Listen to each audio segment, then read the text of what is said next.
Kumunot ang noo ko, tumayo at sinabi kay Evelyn, dito ka lang, huwag kang tatakbo kahit saan. Pagkasabi ko nito, hinila ko si Long Tifin palabas ng silid ng piging. Sumama ka sa akin dito sandali. Kasabay nito, sa loob ng silid ni Injige Zindenfin, si Vim Hong, isang napakasamang tanawin ang bumungad. Hindi mapigilan ni Vim Hong ang panginginig ng kanyang mga mata. Hindi niya kayang paniwalaan ang nakikita ng kanyang mga mata. Ilang segundo lang ang nakalipas, iniisip pa niya kung ano ang sasabihin kapag umakyat siya sa entablado. Ngunit pagkatapos ng ilang segundo, ang mga tunog ng laman na pinupunit ay kumalat sa kanyang pandinig. Hindi siya nakapag-react. Ang amoy ng dugo ay bumalot sa lugar. Gulat na gulat si Vim Hong habang tinitingnan ang mga tao sa kanyang silid. Sa sandaling ito, tila nakalimutan na ni Vim Hong na kung lalaban siya, kaya pa rin niyang gamitin ang kanyang lakas bilang isang Zongshi unang yugto sa ruro. Sa sandaling ito, isang malamig na boses ang umalingaw sa silid.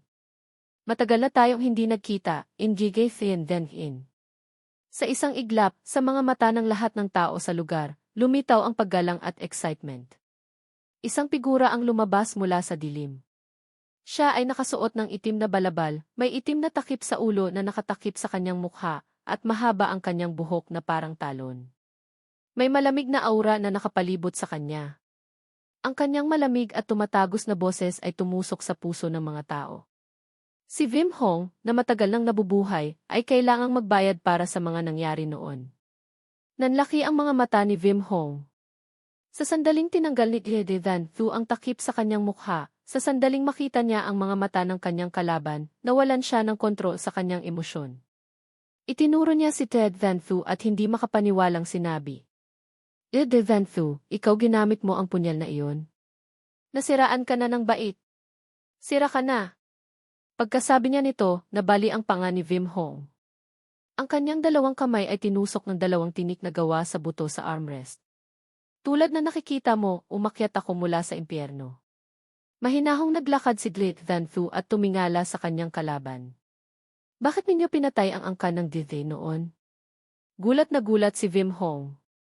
Ngunit dahil nabali ang kanyang panga, hindi siya makapagsalita. Huminga ng malalim si Van Thu. Tila wala siyang magawa. Iginiling niya ang kanyang ulo at tumingin kay Maituit at sa isa pang tao. Maituit, Lunha, hulihin ninyo si Long Tifin at dalhin dito. Kasabay nito, kasama ko si Long Tifin sa labas ng bulwagan ng piging. Sinabi ko kay Long Tifin. Kalma ka lang. Ikwento mo sa akin ang buong pangyayari. Gulat pa rin si Long Tifin. Huminga siya ng malalim. Dahan-dahan siyang nagsalita, sige, ganito ang nangyari. Naunawaan ko ang sitwasyon. Sa madaling salita, si Long Tifin, sa isang banda, ay sinisira ang mga dokumento ng pakikipagsabuatan kay Fin-Ye, ang demonyong martial artist. Sa kabilang banda, gumagamit siya ng T-View upang subaybayan ang kanyang stepfather. Biglang may sumugod sa silid ng kanyang stepfather. At sa isang iglap, pinatay nila ang lahat ng tao sa lugar, maliban kay Vim Hong. Tumango ako at tinapik ang balikat ni Ho Dihe. Sa ilalim ng naguguluhang ekspresyon ng kanyang kalaban, tumawa ako at sinabi, sige, bahala ka na dyan. Di ba nagbibiro ka lang? Akala ko, walang paraan si Van Thu para kontrolin ang Zindenfin ayon sa orihinal na plot. Kaya pumunta ako rito para magsimula ng gulo. Pero lumalabas ngayon, ang kapangyarihan ng pagwawasto ng mundo ay talagang hindi matatalo. Ano man ang mangyari, hahayaan nito si Van Thu na sundin ang plot sa orihinal na nobela. Hindi ko man lang alam kung paano niya kontrolado ang Zindenfin. Si Long Tifin, na maputla ang mukha, ay hinawakan ang kamay ko. Ano? Hindi mo ba ako tutulungan? Di ba sinabi mo na kapag naging NG ako ng Zindenfin, makikipagtulungan ka sa akin? Nasaan ang iyong Zongshi na bodyguard? Sabihan mo siyang iligtas ako. Siguradong papatayin ng mga taong iyon ang stepfather ko. Pagkatapos, siguradong hahanapin nila ako. Hindi ako kumibo at tinabig ang kamay ni Long Tifin na nagpanggap na inaalo siya. Huwag kang mag-alala, Long Xiong. Pagkarinig ni Long Tifin, tumingala siya sa akin na may pagtataka. Tutulungan mo na ako. Pagkasabi niya nito, nakita niya akong tumatawa at umiiling. Ang paggalang sa kapalaran ng ibang tao ay isang tradisyonal na pag-ugali ng mga Huaxia. Bagamat ayaw naming sabihin ito. Bago ko pa matapos ang aking mga salita, isang mahiwagang oscillation ang biglang bumalot sa buong pasilyo. Ang kapaligiran ay naging napakalabo na parang ang lugar na ito ay nasa ibang espasyo. Kaagad pagkatapos, isang masiglang ungol ang biglang umalingaungaw. Sa lugar na ito, namatay ang isang pares ng matutulis na siko na direktang tumama sa likod ko. Tiningnan ako ni Lunha at ngumisi sa kanyang puso. Ngunit bago siya magtagumpay, isang figura ang lumitaw mula sa dingding sa tabi ko. Sa sandaling lumitaw ang figura na iyon, ginamit niya ang kanyang siko upang harangan ang tiyak na pagpatay ni Lunha. Bumagsak ang puso ni Maituit. Pagkatapos, natural na iniligtas niya si Ho Tidid. Nakakainis. Ang hindi inaasahang pag-atake na ito ay nagpagulat sa akin. Sandali, anong nangyayari? Siyempre, ang pinakamahalaga ay bakit gusto akong patayin ng mga tauhan ni Thanthu. At bakit inatake ni Maituit ang kanyang kasamahan at iniligtas ako? Nang makita ni Long Tithin si Maituit at ang isa pang tao, agad siyang natakot at namutla ang mukha. Sumigaw siya at niyakap ang kanyang ulo na nagtago sa likod ko.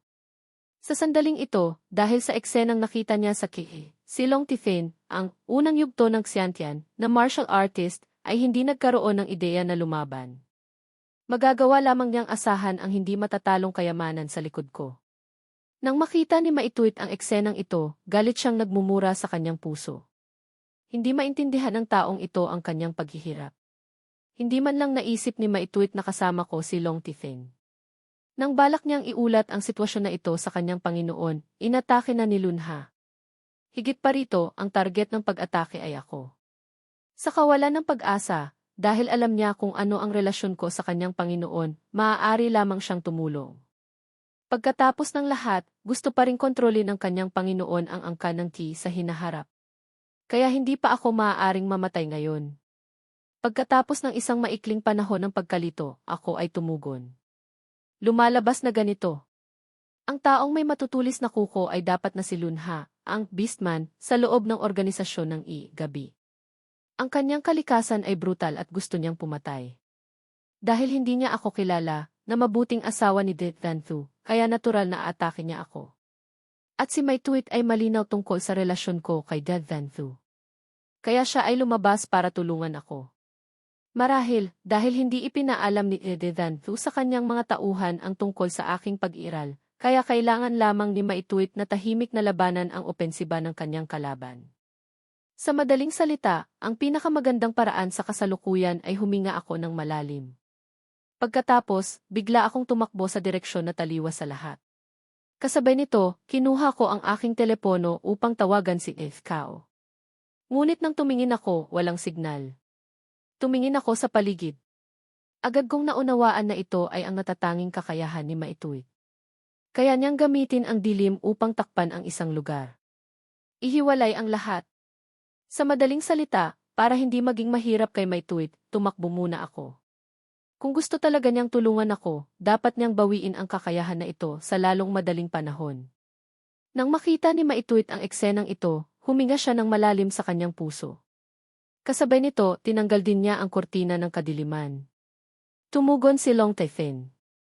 Dali-dali din siyang sumunod sa akin. Nang makita ni Lunha na nawala ang target ng misyon, isang pahiwatig ng layuning pumatay ang lumitaw sa kanyang mga mata. Ngunit hindi pa rin siya pinayagan ni Maituit na umalis. Hanggang sa kumpirmahin niya na nakaalis na ako, tumabi si Maituit at hindi na humarang pa. Si Lunha, sa kabilang banda, ay galit na tumingin kay Maituit na naggangalit ang kanyang mga ngipin. Tanong ni Lunha, nasiraan ka na ng bait? Tinraidor mo ang organisasyon. Alam mo ba kung ano ang mangyayari kapag nalaman ng Panginoon na tinraidor mo kami? Bago pa man matapos ang kanyang mga salita, malamig na sinabi ni Maituit, hangal. Alam mo ba na halos sirain mo ang dakilang plano ng Panginoon kanina? Pagkarinig ni Lunha, natigilan siya ng bahagya. Pagkatapos, umisi siya at sinabi, ano ang sinasabi mong katarantaduhan? Malapit na akong magtagumpay kanina. Pinatay ko ang walang kwentang pangalan na iyon. Pagkatapos, napigilan si Lunha sa pagsasalita. Tumugon siya na medyo hindi makapaniwala. Tanong niya, sinasabi mo ba na ang lalaking walang kultibasyon? Bahagyang tumango si Maituit at sinabi, ang lalaking iyon ay kailangang-kailangan sa plano ng Panginoon. Ang partikular na sitwasyon. Huminto siya sandali. Pagkatapos, sinabi niya, kapag iniulat ko ang kasalukuyang sitwasyon sa Panginoon, maunawaan mo. Kinamot ni Lunha ang kanyang ulo. Napakasakit sa ulo. Sa madaling salita, hindi ko maaaring patayin ang nakababatang pangalan mula sa angkan ng si, tama ba? Kung gayon, paano naman si Long Tifin sa tabi niya? Hindi ba tayo pipigilan ng nakatatandang nakababatang pangalan ng si na hulihin siya? Pagkarinig ni Maituit, hindi rin siya sigurado tungkol sa relasyon ko kay Long Tifin. Pagkatapos ng lahat, tungkol sa mga bagay tungkol sa akin, kailangan niyang humingi ng mga tagubilin mula sa kanyang Panginoon. Kaya sinabi niya, kailangan pa rin nating tanungin muna ang Panginoon. Nang makarating sa labas ng hotel ng Piging, matagumpay kong tinawagan si F. Cao. Nagkataon din na maayos na niyang naayos ang lahat para kay Fin Yanhe. Kaya wala pang ilang minuto, dumating siya sa tabi ko. Pagkarating niya, nagmamadali niyang sinuri kung nasugatan ako. Pagkatapos niyang kumpirmahin na ayos lang ako, huminga siya ng malalim. Nakababatang pangalan, natakot ako ng husto. Buti na lang at hindi ka nasaktan. Kung hindi, hindi ko alam kung paano ako makikipag-usap sa matandang pangalan. Natatakot pa rin si Dev Cao. Pagkatapos, tiningnan niya si Long Tifin na maputla ang mukha sa tabi. Tila nakaramdam siya ng isang bagay. Kaya sinabi niya sa akin, nakababatang pangalan, ang target ng mga taong iyon ay malinaw na si Long Tifin. Gusto ng kalaban ang isang bagay sa katawan ni Long Tifin. Pagkarinig ko nito, sinulyapan ko si Long Tifin na nagbago ang ekspresyon. Pagkarinig ni Long Tifin, medyo mahuhulog ang kanyang ekspresyon. Ngunit nagbuntong hininga pa rin siya. Dati, isa lang akong ordinaryong tao.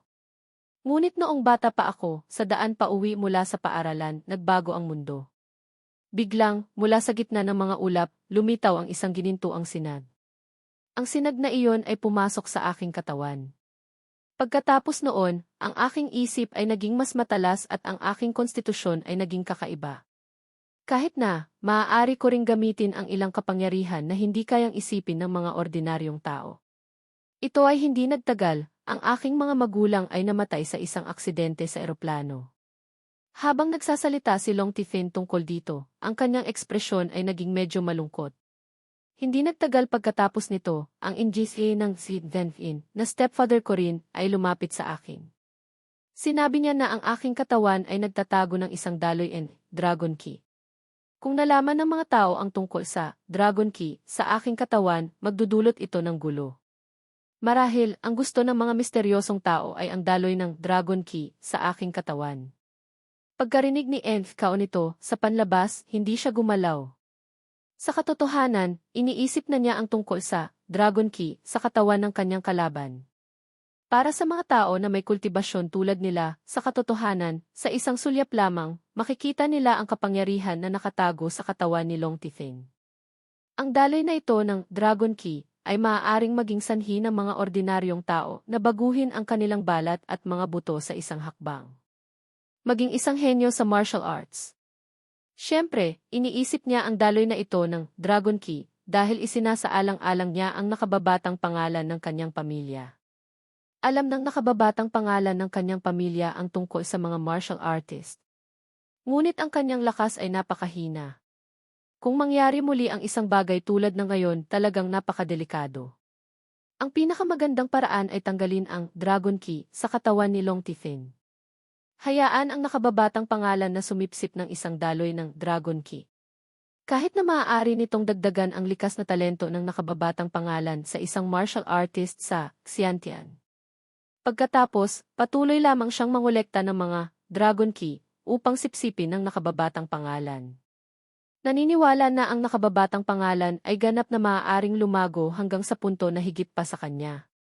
Hindi ko alam kung ano ang iniisip ni F. Cao sa kanyang puso. Matapos marinig ang mga salita ni Long Tifin, ako ay nahulog sa pag-iisip. Sandali, alam niya ang tungkol sa Dragon Key. Dahil ang pagkolekta din Dragon Key, ay ang pangunahing nilalaman sa orihinal na plot ng Legend of the Ancient Martial World. Sa sinaunang panahon, sumiklab ang isang digmaan na sumira sa langit at lupa, kung saan si Dragon King ay nahulog. Pagkatapos, ito ay naging 99 daloy Dragon Key. Ang 99 daloy Dragon Key ay nakakalat sa buong mundo. Ang bawat daloy Dragon Key ay maaaring magdala ng hindi inaasahang pagtaas sa isang martial artist. Sabi-sabi na kung kokolektahin ang lahat ng 99 daloy Dragon Key na nakatuon sa isang tao, maaari niyang makuha ang kapangyarihan tulad ng Dragon King sa sinaunang panahon. At ang tanging hangarin ng isi Zenfin ay upang kolektahin ang 99 daloy Dragon Key. Sana nakatulong ito. Let me know kung may kailangan kang ipabago. Ang muling pagbabalik ng kaluwalhatian ng Long Wenf noon. Ang bida, pati na rin ang tagapagmana ng si Zen-in. Si Tiulin, natural, ay ginagampanan din ang mahirap na misyon na ito. Ngunit hanggang sa huling kabanatad, ang Long EV ay hindi pa rin nakukumpleto ang pagkolekta.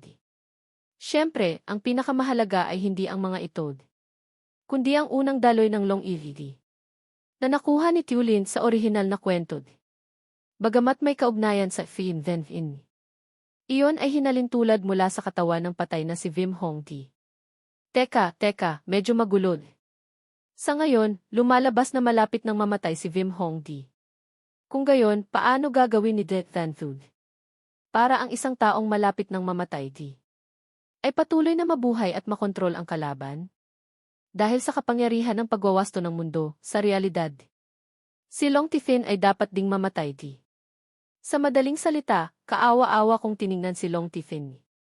Sa madaling salita, ang paraan ni Death Thanthud para si Vim Hong ay mapasailalim sa kanyang kontrol at mabuhay ay ang daloy ng Long Eve sa katawan ni Long Tifin.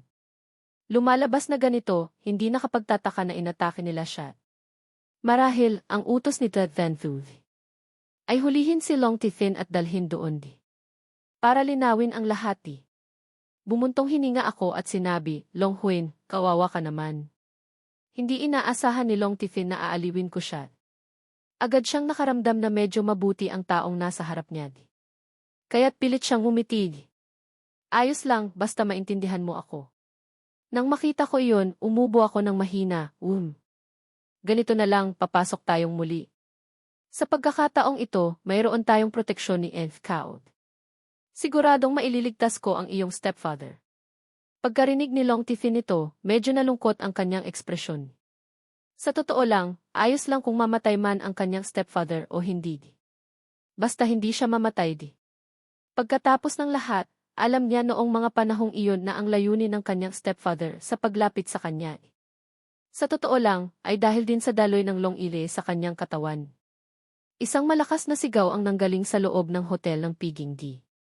Kaagad pagkatapos, isang kaguluhan ang nangyari. Kumunot ang noo ni Enf Cao. Nakababatang pangalan, tila may nangyari na naman sa loob. Nag-isip ako sandali. Sinabi ko pa rin, pumasok tayo para tingnan kung ano ang nangyayari. Pagkatapos magiliw akong umiti kay Long Tifin. Long Huin, sumama ka rin. Pagkarinig ni Long Tifin ito, bagamat ayaw niyang sumama. Ngunit mas ayaw niyang magpaiwan dito ng mag-isa. Kaya't sumunod din siya sa akin papasok. Ako at si Long Tifin ay sumulong para malaman ang sitwasyon. Sa huli, nalaman namin ang isang bagay na nagpahirap sa akin na isipin. Si Vim Hong ay patay na. Ang reaksyon ko ay nagulat at hindi makapaniwala. Teka, bakit umunlad ang mga bagay sa ganitong paraan? Pinatay si Vim Hong? Kung gayon, paano magpapatuloy ang orihinal na plot? Paano ko kontrolin ang Zen-in si Long Tifin? Kailangan pa bang maglagay ng mga bitag? Hindi ako naniniwala sa masama. Direkta akong sumakay sa elevator. Paakyat sa itaas na palapag ng silid ni Vim Hongdi. Nang makarating doon sina Dig Ikaw at Long Tifin, ang nakakakilabot na eksena sa silid ay nagpatigil sa kanila. Nakita lamang na si Vim Hong ay nakaupo sa isang upuan. Ang ulo ng kanyang kalaban ay pinutol at inilagay sa kanyang kamay. Isang tinik na gawa sa buto mula sa itaas ng kanyang ulod. Tinusok mula sa ilalim na umaabot sa kanyang palad na nakapako sa lupa. Ang kanyang mukha ay nanatiling nagulat. Si Long Taifin di ay labis na natakot di. Malakas siyang napaluhod sa lupa. Hindi pa ako nagpapahayag na ako ang tagapagmana. Mabilis kong sinuri ang paligid. Ang buong silid ay puno ng mga piraso ng laman at piraso ng katawan na punit-punit di. Sa hitsura, dapat ay ginawa ni Lunhad. At ang paraan ng pagkamatay ni Vim Hong ay dapat na si Dung Bihiti. Sa sandaling naisip ko ito, nakita ko sa tinik na gawa sa butod na tumutusok sa ulo ng kanyang kalaban. May naiwan pang mga hibla ng yelo. Ginawa ba ito ni Den Bianf and Genf o ni Fanfu? Ako ay nahulog sa pag-iisip di. At hindi ko maintindihan kung bakit ginawa ito ng kanyang kalaban. Sa itaas na palapag ng hotel ng Piging di. Ilang figura ang magalang na nakatayo sa isang tabig. Tahimik silang naghihintay sa susunod na utos ng kanilang Panginoon. Nakaupo sa gilid ng itaas na palapag. Ang kanyang mga mata ay nakatingin sa malayo, tila may iniisip di. Si Ted Van Fu ay nakatayo sa gilid ng gusalid. Sa kanyang isipan, iniisip niya ang tungkol sa lahat ng nangyari. Isang sandali bago. Ang unang misyon ng koponan ng lahat ng miyembro ng organisasyon ng gabi ay tila natapos sa kabiguan. Siyempre, kung iisipin mo dahil sa pansamantalang desisyon, ay nakagulo sa buong plano di. Bulong ni Grand Van Fu. Kung hindi dahil dumating si Mai Tuit para sabihin sa kanya na si Tsi Ho Tidit at Long Tifin ay magkasama. Kung gayon, natural na susundin pa rin niya ang orihinal na plano di.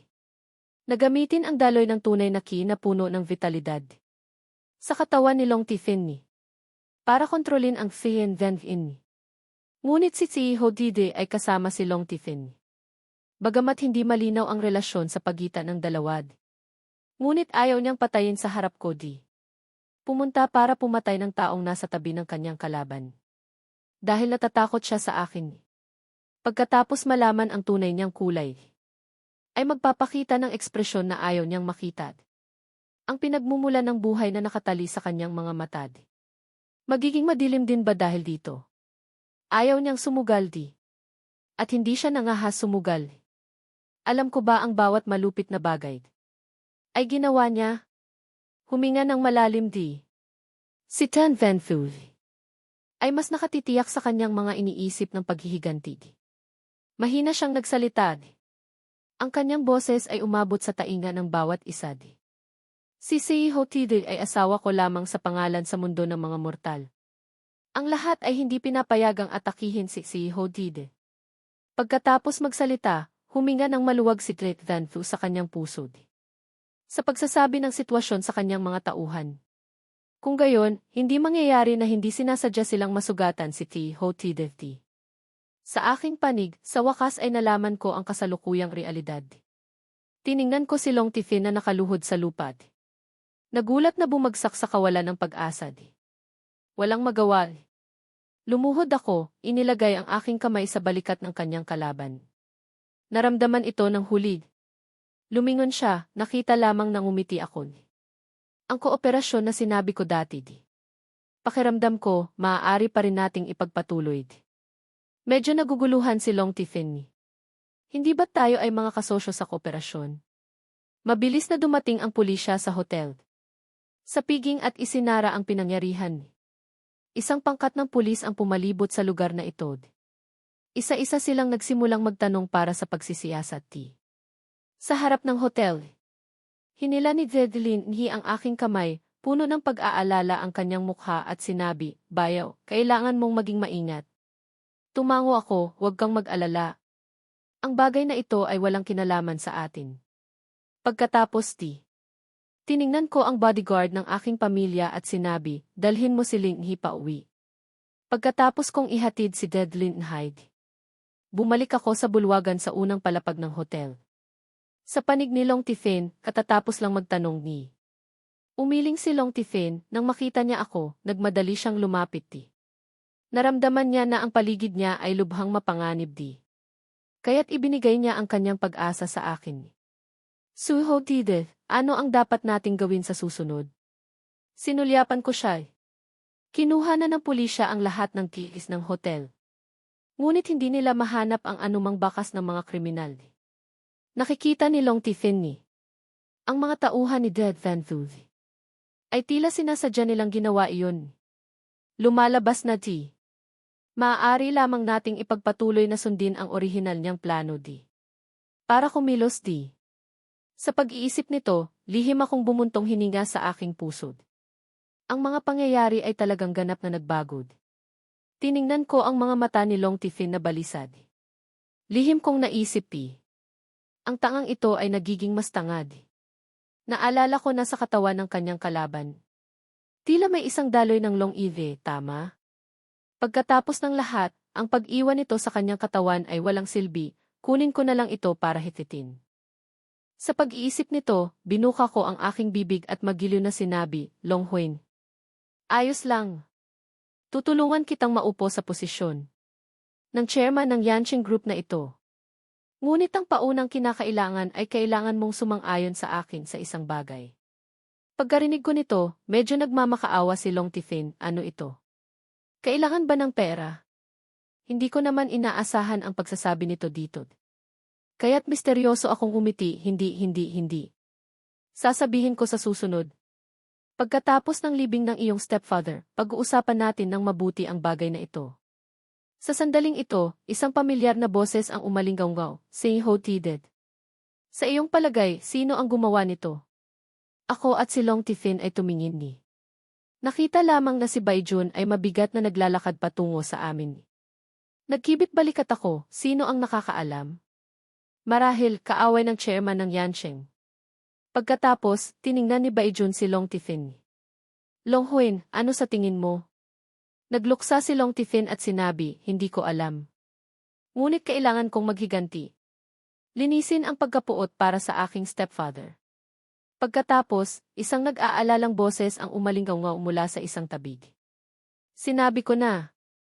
Hindi ko alam, okay ba? Ang babaeng ito ay nasa bulwagan ng piging. Ako at si Baijun ay tumingin, si Bailian. Sa hitsura na ginawa ng mali na humantong sa labis na pagkagalit. Itinuro niya ang isang grupo ng mga negosyanteng boss. Mayroon kaming mga saksi na nagpapatunay na kami ay nasa bulwagan ng piging. Kung hindi kayo naniniwala, tanungin ninyo sila. Pagkarinig ng pulisya nito, tumingin, nakita lamang na tumango ang mga negosyanteng boss. Binawi ni Baijun ang kanyang mga mata sa kanyang pusod. Ang mga hinala tungkol sa kanila ay nawalad. Maraming tao ang nagpatotoo ng magkasama. Dagdag pa, nangyari ang insidente, si Bailian. Sila ay talagang nasa bulwagan ng piging Lumalabas na hindi sila ang salarin. Bulong ko sa aking puso na humahanga sa mga kasanayan sa pag-arte ni Bailian. Sinulyapan ko ang mga negosyanteng boss na iyon. Lahat sila ay tumitingin kay Bailian na may paghangad. Hindi ba't lahat sila ay naakit na? Sa pinangyarihan ng krimen sa itaas na palapag ng hotel. Dito ay nakabitin na ang mga linya ng babala. Sumimangot si Kirat and then nakatanaw sa loob ng linya ng babala. Tiningnan niya ang bangkay na sinusuri ng forensic pathologist sa harap niya. Sa kanyang puso, naglabas siya ng isang konklusyon. Ito ay gawa ng isang martial artist. Huminga siya ng malalim Dapat niyang agad na iulat ito sa kanyang ama para ipaalam niya sa mga tao ng departamento ng sinaunang martial arts para dumating dito at imbestigahan ang bagay na ito. Si Kirei Oinhai, medyo maputlat. Sa kanyang katawan, suot niya ang isang jacket na ibinigay ni Tiulin. Natakot na hinawakan ni Kirei Oinhai ang pulso ni Tiulin. Takot na takot ang kanyang mga mata, nagtanong siya kay Tiulin. Tiulin, poprotektahan mo ba ako ng mabuti? Tiningnan ni Tiulin ang mahinang hitsura ni Kirei Oinhai. Isang daloy ng Eve Hoyt ang sumugod pataas, agad na sinabi ng seryoso. Kahit na mamatay ako, poprotektahan ko ng mabuti si Oinhai. Pagkarinig ni Kirei Oinhai nito, mas komportable ang kanyang puso. Agad niyang naramdaman na tila nilisan na siya ni Ti Ho Di. Sinulyapan niya si Tiulin, ang kanyang kalaban ay puno ng katuwiran. Ang kanyang lakas ay mas malakas din Nakikita niya na tila gusto siya ng kanyang kalaban. Ngunit para talaga siyang makasama si Tiulin. Sa sandaling maisip ni Kirei Oinhai ito. Si Tiulin ay isa lamang security guard ng kanyang kumpanya. Agad niyang pinatay ang ideyang ito. Nagpasalamat si Uinhi kay Tuling. Salamat, Tuling. Natigilan si Tuling. Pagkatapos, kinamot niya ang kanyang ilong, nahihiyang sinabi. Hihe. Ayos lang. Ako naman, kausap ko pa rin si Baijun. Si Kiraf Dindis naman, sa sandaling ito ay bumaba na di. Pumunta sa direksyon ko di. Maiksing sinabi ni Kiraf Dindis. Ang kanyang ekspresyon ay tila medyo nakakabahala, si Ho did it. Ang bagay na ito ay hindi natin malulutas. Marami kang nalalaman. Para sa ganitong uri ng paraan ng pagpatay. Mayroon ka bang anumang impresyon? Nagulat din si Baijun na tumingin sa akin. Hindi inaasahan ni Kiref na tanungin ako. Lumalabas na ang si Ifugya, si panganay na binata. Sa katunayan ay hindi katulad ng mga chismis di. Ngunit ang aking mukha ay puno ng pag-aalinlangan. Sigurado na hindi pa ako nakakita ng ganitong uri ng paraan ng pagpatay. Sinabi ni Kiref Agad kong iulat ang bagay na ito sa direktor. Para ayusin niya ang isang dalubhasa para pangasiwaan ang bagay na ito. Huminga ako ng malalim di. Sinubukan kong piliting gumiti kay Kiref yun. Naniniwala ako na si Uncle T.A. ay siguradong mahahanap ang salarin. Pagkarinig ni Baijun, tumawa siya, haha. Tinapik niya ang aking likod at sinabi. Magaling kang magsalita. Sasabihin ko pa rin iyon. Kung may kailangan ka, maaari mo akong hanapin anumang oras. Pagkatapos, tiningnan niya si Kiref Dindedi. Pupunta ako sa pinangyarihan para tingnan ang sitwasyon. Sa aking panig di. Umubo ako ng mahina. Kung walang nangyayari rito, mauuna na ako. Paglabas, hinabol ako ni Long Tifin. So ho tide. Basta ka nalang aalis? Ano ang dapat kong gawin? Mahinahon kong binuka ang aking bibig di. Dapat kang kumain ka. Dapat kang uminom ka. Maghintay sa susunod na magmana ng Yanqing Group. Pagkatapos magsalita, sumakay ako sa isang mamahaling kotse at umalis sa hotel. Si Long Tifin ay nakatayo sa hangin, naguguluhan. Tiningnan niya ang mamahaling kotse na umalis sa kanyang paningin. Palagi niyang nararamdaman na ang huling pagtingin ko sa kanya ay hindi maganda di. Ang mamahaling kotse ay tumatakbo sa kalsada di. Sa aking isipan, iniisip ko ang susunod na hakbang na plano di. Bigla isang pamilyar na boses ang lumitaw sa aking isipan. Alam mo ba kung bakit pinatay ng Panginoon si Vim Hong?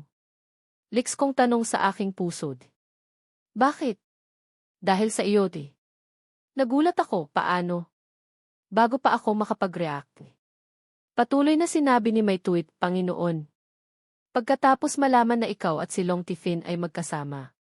Nagpasya na siya na talikuran ang balak na kontrolin si Vim Hong.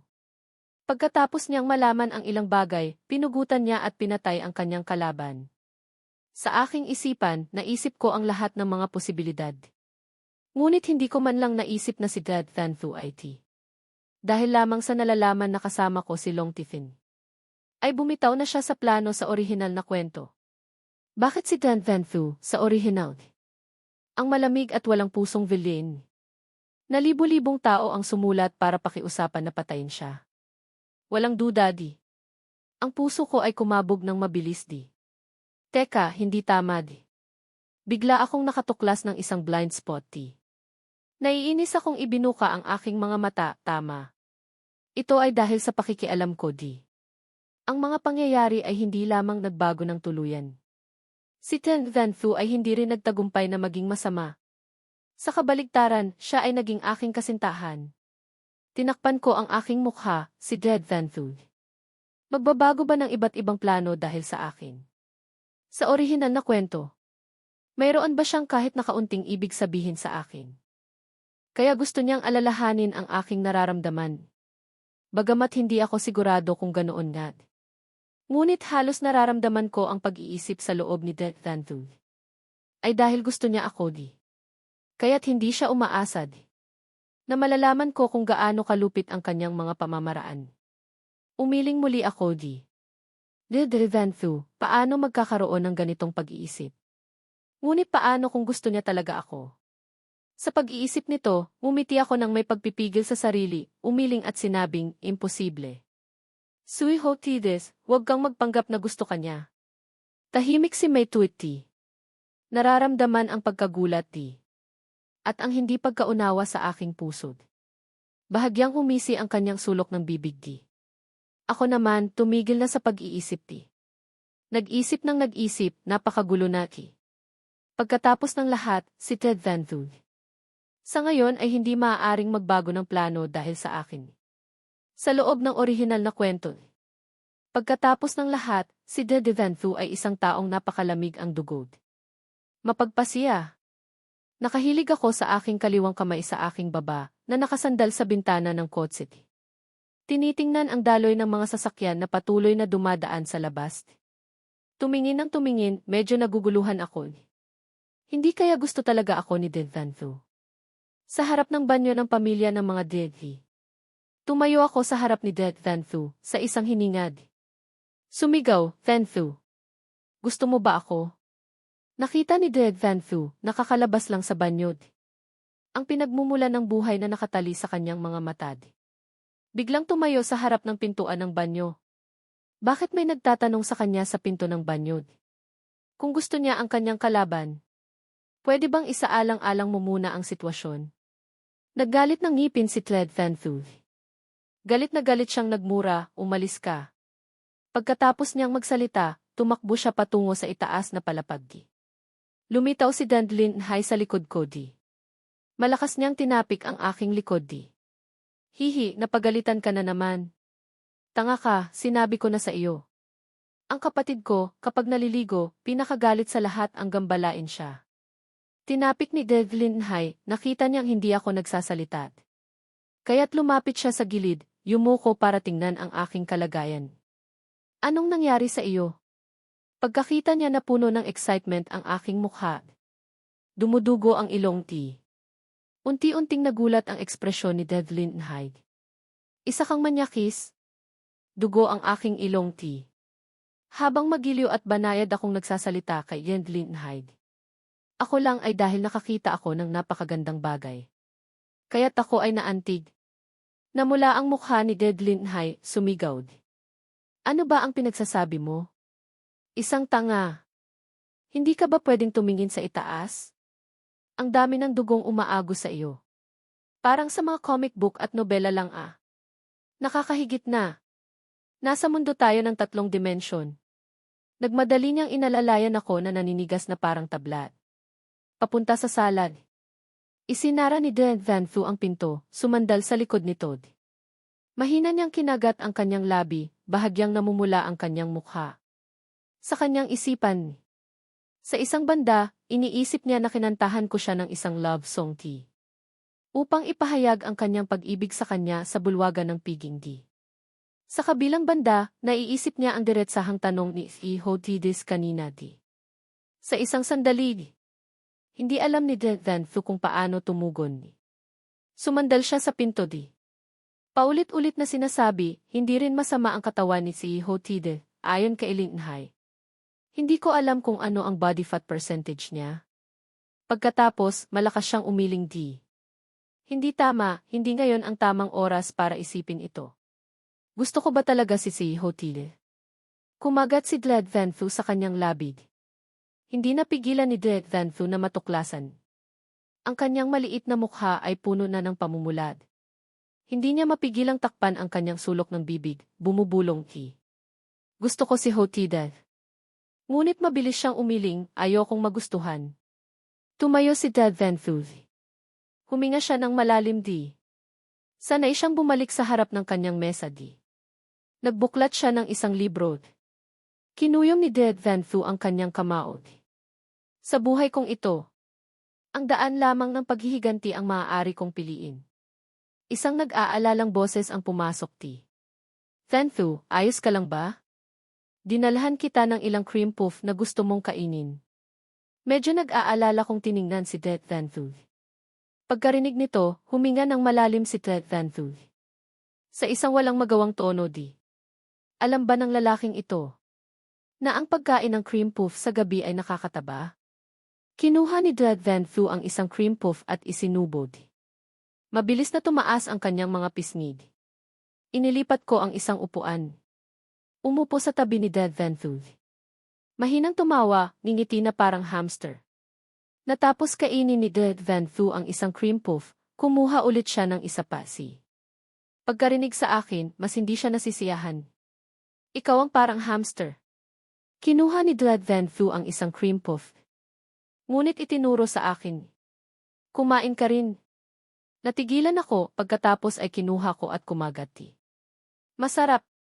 Hindi nakapagtataka na mataas ang kalidad ng cream puff. Lumipas ang oras bawat segundo. Tinitingnan ko si Dad Van Thu. Sa huli ay natapos din niya ang cream puff. Huminga ako ng malalim Pagkatapos ay tumayo ako at humingi ng paumanhin. Van Thu, mauuna na ako. Nang makita kong hindi sumagot si Dad Van Thu, mahina akong bumuntong hiningad. Pagkatapos ay tumayo ako at lumakad papunta sa pintuan ng silid. Huling bumalik si Dad Van Thu sa kanyang katinuan. Natural ang kanyang malamig na boses na may katangian kay Dad Van Thu ay pumasok sa aking taingad. Gusto mo ako? Umupo ako at tiningnan si Dad Van Thu. Sa huli, narinig ko ang kanyang kalaban na mahinahon na sinabi.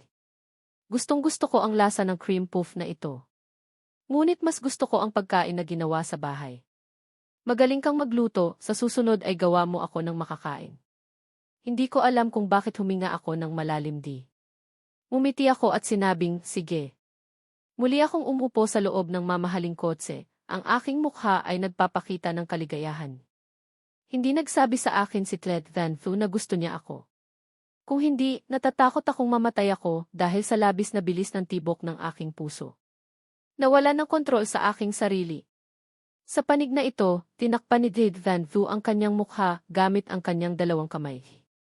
Sa sandaling ito, ang kanyang mukha ay nagliliyab Mahina niyang inaawit ang kantang baloon na umamin ng kanyang pag-ibig Kinanta ko para sa kanya. Tulad ng dati, masaya si Dad Van Thu. Masayang nagbubuklat ng mga libro, pinapadyak ni Dad Van Thu ang kanyang dalawang paa. Maganda ang kanyang pakiramdam Nakasalampak ako sa malambot na malaking kamad. Na nagkakahalaga ng 2 milyon. Isinasaalang-alang ang malinis na pagsasanay pagkatapos umunlad Sa pag-iisip nito, bakit ginamit ang salitang paglilinis? Ikaw na system na ito, isang tunay na nakakagulat na system Kabubuks ko lang sa pagpapakilala ng malinis na pagsasanay. Ang dalisay na enerhiya ng pagsasanay sa ikalawang yugto Maliban sa pagpapalit ng mga item sa tindahan. Maaari ding aktibong gamitin ng may-ari ng pagsasanay. Tinakpan ko ang aking mukha, hindi pwede to. Kung ganoon, paano ko ito gagamitin? Ano ang system? Ikaw na tao, bakit ka nagsasalita ng misteryoso? Kung susundin ang paliwanag magagawa kong aktibong gamitin ang dalisay na enerhiya. Kung gayon, subukan natin kung ano ang mangyayari. Tiningnan ko ang aking kamay, paano ito aktibong gagamitin. Nag-isip ako Bigla kong naisip ang nangyari kanina sa bulwagan ng piging Isang suntok ang nakabasag sa marmol, hindi ko kaya. Iniisip ko na para ako lumakas Pagkatapos ay lalakas ako, tama? Sa susunod na segundo lumitaw ang isang mensahe mula sa aking isipan. Naglaan ng 100,000 puntos ng kadalisayan ng pag-ibig. Tumanggap ang host ng kultibasyon unang yugto ng Xiantian. Ito. Hindi pwede, hindi pwede. Hindi ako halos makapaniwala, ganito lang ako umunlad. Ang puntos ng kadalisayan na ito may epekto pa pala? Kinabukasan, nagising ako kay tatay. Tatay, anong ginagawa mo? Hindi ka pa ba papasok sa kumpanya para magtrabaho? Agad na nagalit si Thin Min, walang mapaglagyan ang kanyang galit Kagabi, sinaktan mo ba ang halos kalahati ng Jianghai? Yung mga taong may pera at posisyon. Ang aking mukha ay puno ng kawalang bahala, sinabi ko, ang bagay na iyon. Hindi ko sila sinaktan. Sila lamang ang nagbigay ng kanilang mukha sa kamay ko. Kung gayon, hindi ba't sinaktan mo pa rin sila? Pagkatapos kumpirmahin ang sagot naramdaman ni Thin Min na medyo sumasakit ang kanyang ulo sa madaling salita, ang bagay ay pinigilan na ni tatay. Iniisip pa nilang patayuin ka para humingi ng paumanhin. Ngunit anak ni Tathin Min, kapag nanakit ako, nakapanakit na ako. Tingnan ko kung sino ang mga ngahas na gumawa sa iyo. Pagkarinig ko, tumango ako, may iba pa ba? Kumirot ang sulok ng bibig ni Tathin Min. Naisip mo ba ang pagpupulong ng ating pamilya sa susunod na araw? Na tinaguri ang huling pagkakataon mo. Kung 3 beses na sunod-sunod na ibasura ang boto. Kung gayon, mawawala sa iyo ang karapatang magmana sa grupo ng CI. Sa panahong iyon, ang grupo ng CI na napakalaki. Kapag namatay ako, kailangang ibigay sa ibang taong mas karapat-dapat. Sa pagsasalita ni Tathin Min dito, bigla niyang napagtanto ang isang bagay. Teka! Tumango ako, siyantiyan na ako eh. Mayroon pa bang iba, tatay? Hindi mo na kailangang mag-alala tungkol sa problema sa pagboto sa pagpupulong. Ang tagapagmana ay maaari lamang ako.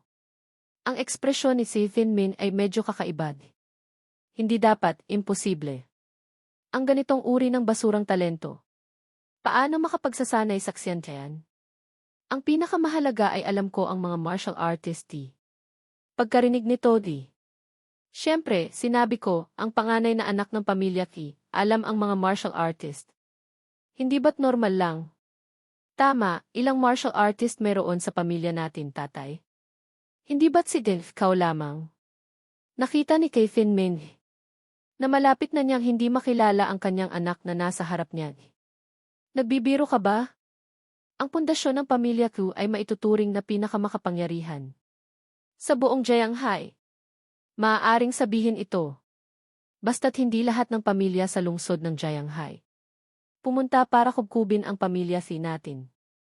Kung gayon, sa buong buhay mo, magagawa mong matulog ng matahimik.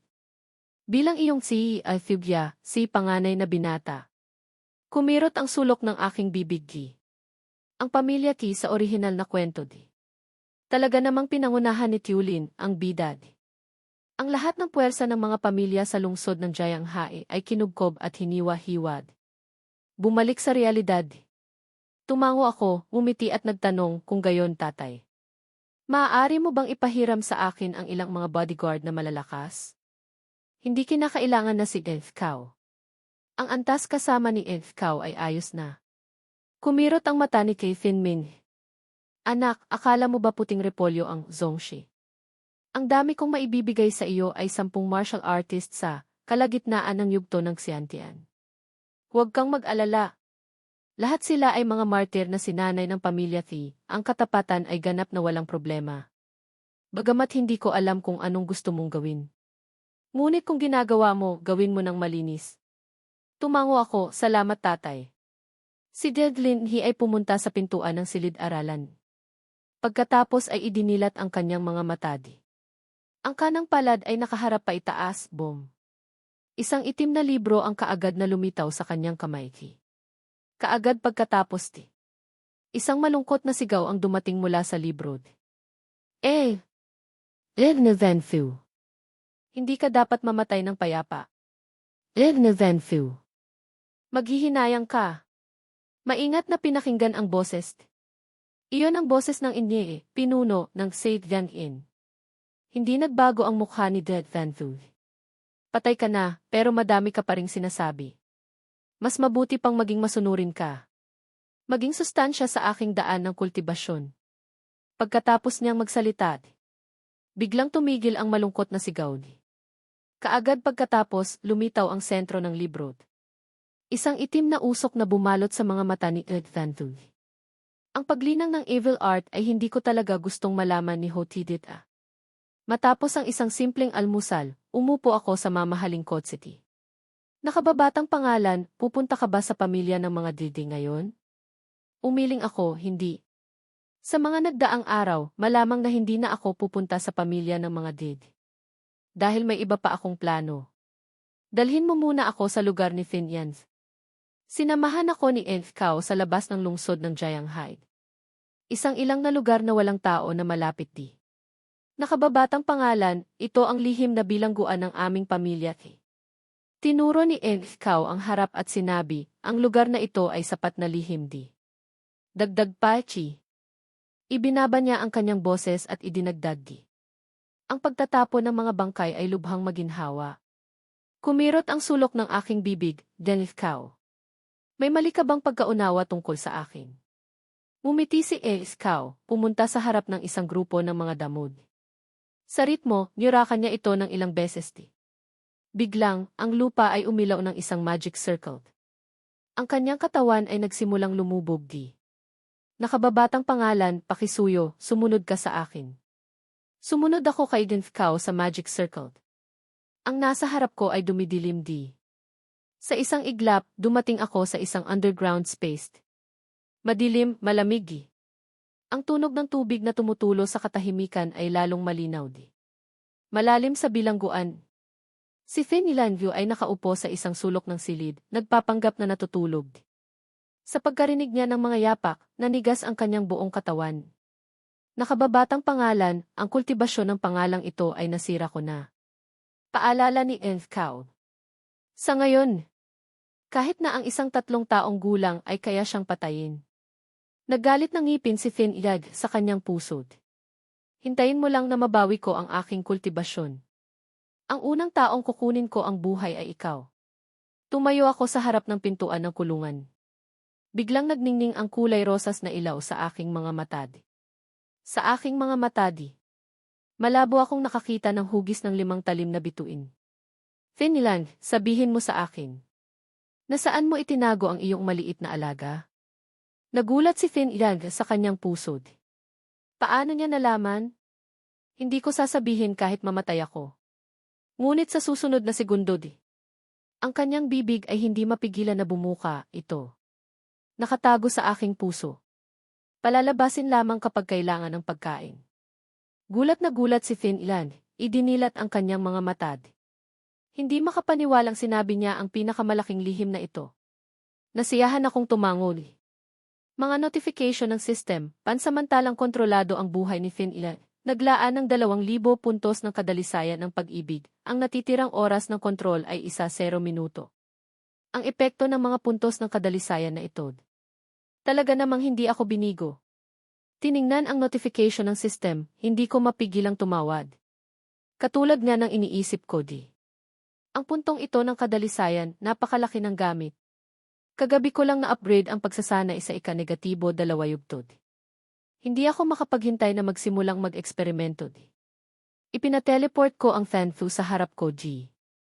Hindi sapat ang puntos ng kadalisayan, ngunit kung magpumilit ang host, kung gayon, gumawa ako ng isang ika-3 uring martial artist ngayon. Ang antas ng pagsasanay ay masyadong mababad.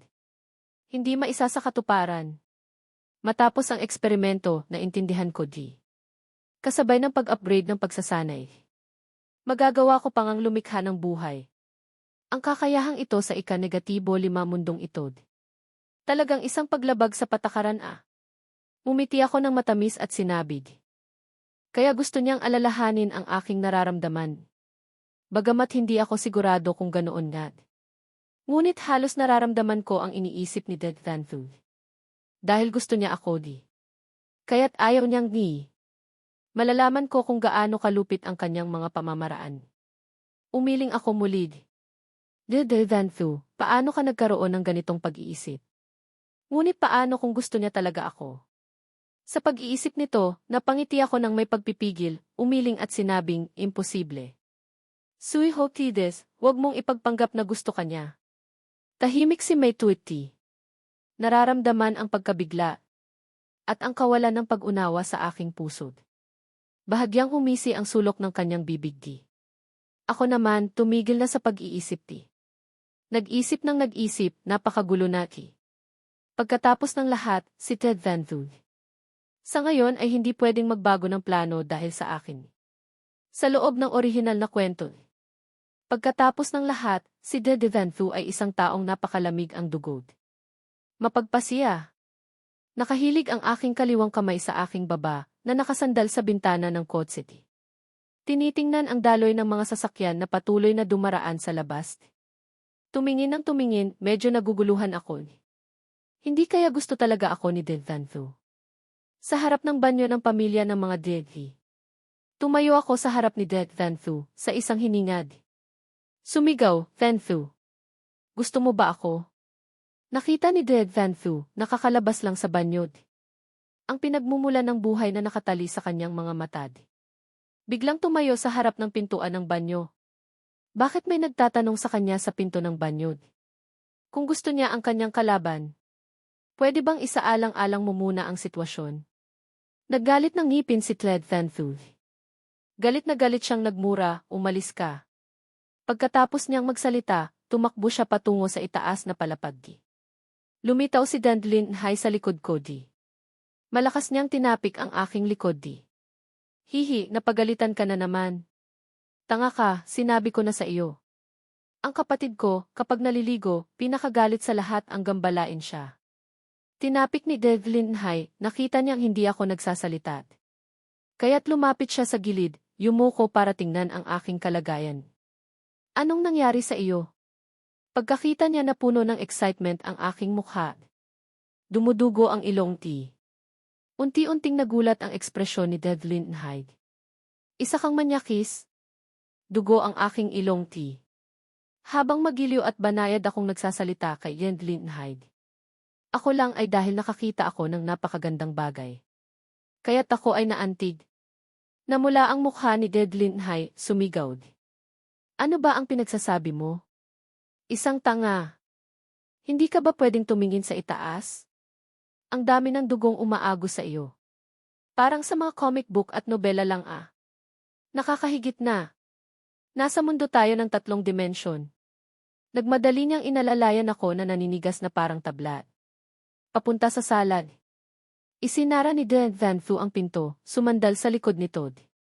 Mahina niyang kinagat ang kanyang labi, bahagyang namumula ang kanyang mukha. Sa kanyang isipan.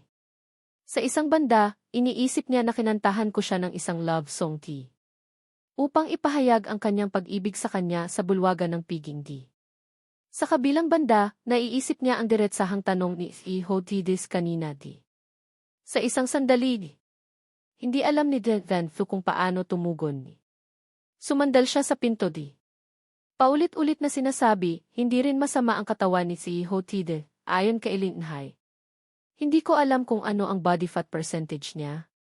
Pagkatapos, malakas siyang umiling di. Hindi tama, hindi ngayon ang tamang oras para isipin ito. Gusto ko ba talaga si Hotile? Kumagat si Dred Van Thu sa kanyang labid. Hindi napigilan ni Dred Van Thu na matuklasan. Ang kanyang maliit na mukha ay puno na ng pamumulad. Hindi niya mapigilang takpan ang kanyang sulok ng bibig, bumubulong hi. Gusto ko si Hotile. Ngunit mabilis siyang umiling, ayokong magustuhan. Tumayo si Dred Van Thu. Huminga siya ng malalim di. Sanay siyang bumalik sa harap ng kanyang mesa di. Nagbuklat siya ng isang libro. Kinuyom ni Dred Van Thu ang kanyang kamao. Sa buhay kong ito, ang daan lamang ng paghihiganti ang maaari kong piliin. Isang nag-aalalang boses ang pumasok ti. Van Thu, ayos ka lang ba? Dinalhan kita ng ilang cream puff na gusto mong kainin. Medyo nag-aalala kong tiningnan si Dred Van Thu. Pagkarinig nito, huminga ng malalim si Dred Van Thu. Sa isang walang magawang tono di. Alam ba ng lalaking ito na ang pagkain ng cream puff sa gabi ay nakakataba? Kinuha ni Dred Van Thu ang isang cream puff at isinubod. Mabilis na tumaas ang kanyang mga pisngi. Inilipat ko ang isang upuan. Umupo sa tabi ni Dred Van Thu. Mahinang tumawa, ngingiti na parang hamster.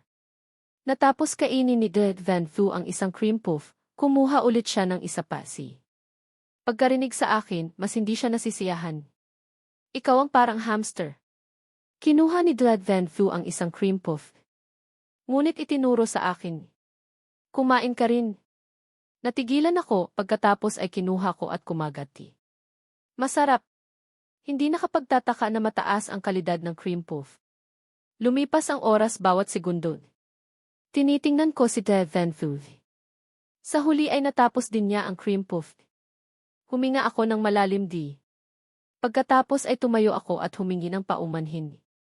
Van Thu, mauuna na ako. Nang makita kong hindi sumagot si Dred Van Thu, mahina akong bumuntong hiningad. Pagkatapos ay tumayo ako at lumakad papunta sa pintuan ng silid. Huling bumalik si Dred Van Thu sa kanyang katinuan. Natural ang kanyang malamig na boses na may katangian kay Jed Fanfu ay pumasok sa aking taingad. Gusto mo ako? Umupo ako at tiningnan si Dad Fanfu. Sa huli, narinig ko ang kanyang kalaban na mahinahon na sinabi. Gustong-gusto ko ang lasa ng cream puff na ito. Ngunit mas gusto ko ang pagkain na ginawa sa bahay. Magaling kang magluto, sa susunod ay gawa mo ako ng makakain. Hindi ko alam kung bakit huminga ako ng malalim di. Umiti ako at sinabing, sige. Muli akong umupo sa loob ng mamahaling kotse, ang aking mukha ay nagpapakita ng kaligayahan. Hindi sinabi sa akin ni Dad Vanfu na gusto niya ako. Kung hindi, natatakot akong mamatay ako dahil sa labis na bilis ng tibok ng aking puso. Nawala ng kontrol sa aking sarili. Sa panig na ito, tinakpan ni Dad Vanfu ang kanyang mukha gamit ang kanyang dalawang kamay. Sa sandaling ito, ang kanyang mukha ay nagliliyab di. Mahina niyang inaawit ang kantang baloon na umamin ng kanyang pag-ibig di. Kinanta ko para sa kanya. Tulad ng dati, masaya si Dad Vanfu. Masayang nagbubuklat ng mga libro, pinapadyak ni Dad Vanfu ang kanyang dalawang paa di. Maganda ang kanyang pakiramdam di. Nakasalampak ako sa malambot na malaking kamad. Na nagkakahalaga ng 2 milyon. Isinasaalang-alang ang malinis na pagsasanay pagkatapos umunlad di. Sa pag-iisip nito, bakit ginamit ang salitang paglilinis? Ikaw na system na ito, isang tunay na nakakagulat na sistema. Kabubuks ko lang sa pagpapakilala ng malinis na pagsasanay. Ang dalisay na enerhiya ng pagsasanay sa ikalawang yugto di. Maliban sa pagpapalit ng mga item sa tindahan. Maaari ding aktibong gamitin ng may-ari ng pagsasanay. Tinakpan ko ang aking mukha, hindi pwede to. Kung ganoon, paano ko ito gagamitin? Ano ang system? Ikaw na tao, bakit ka nagsasalita ng misteryoso? Kung susundin ang paliwanag, magagawa kong aktibong gamitin ang dalisay na enerhiya. Kung gayon, subukan natin kung ano ang mangyayari. Tiningnan ko ang aking kamay, paano ito aktibong gagamitin. Nag-isip ako di. Bigla kong naisip ang nangyari kanina sa bulwagan ng piging di. Isang suntok ang nakabasag sa marmol, hindi ko kaya. Iniisip ko na para ako lumakas di. Pagkatapos ay lalakas ako, tama? Sa susunod na segundo di. Lumitaw ang isang mensahe mula sa aking isipan. Naglaan ng 100,000 puntos ng kadalisayan ng pag-ibig. Tumanggap ang host ng kultibasyon N, unang yugto ng Xiantian. Ito. Hindi pwede, hindi pwede. Hindi ako halos makapaniwala, ganito lang ako umunlad. Ang puntos ng kadalisayan na ito, may epekto pa pala? Kinabukasan, nagising ako kay tatay. Tatay, anong ginagawa mo? Hindi ka pa ba papasok sa kumpanya para magtrabaho? Agad na nagalit si Thin Min, walang mapaglagyan ang kanyang galiti. Kagabi, sinaktan mo ba ang halos kalahati ng Jianghai? Yung mga taong may pera at posisyon. Ang aking mukha ay puno ng kawalang bahala, sinabi ko, ang bagay na iyon. Hindi ko sila sinaktan. Sila lamang ang nagbigay ng kanilang mukha sa kamay ko. Kung gayon, hindi ba't sinaktan mo pa rin sila? Pagkatapos kumpirmahin ang sagot T. Naramdaman ni Thin Min na medyo sumasakit ang kanyang ulo at. Sa madaling salita, ang bagay ay pinigilan na ni tatay. Iniisip pa nilang patayuin ka para humingi ng paumanhin. Ngunit anak ni Thin Min, kapag nanakit ako, nakapanakit na ako. Tingnan ko kung sino ang mga ngahas na gumawa sa iyo. Pagkarinig ko, tumango ako, may iba pa ba? Kumirot ang sulok ng bibig ni Thin Min. Naisip mo ba ang pagpupulong ng ating pamilya sa susunod na araw? Na tinaguri ang huling pagkakataon mo? Kung 3 beses na sunod-sunod na ibasura ang boto. Kung gayon, mawawala sa iyo ang karapatang magmana sa grupo ng C.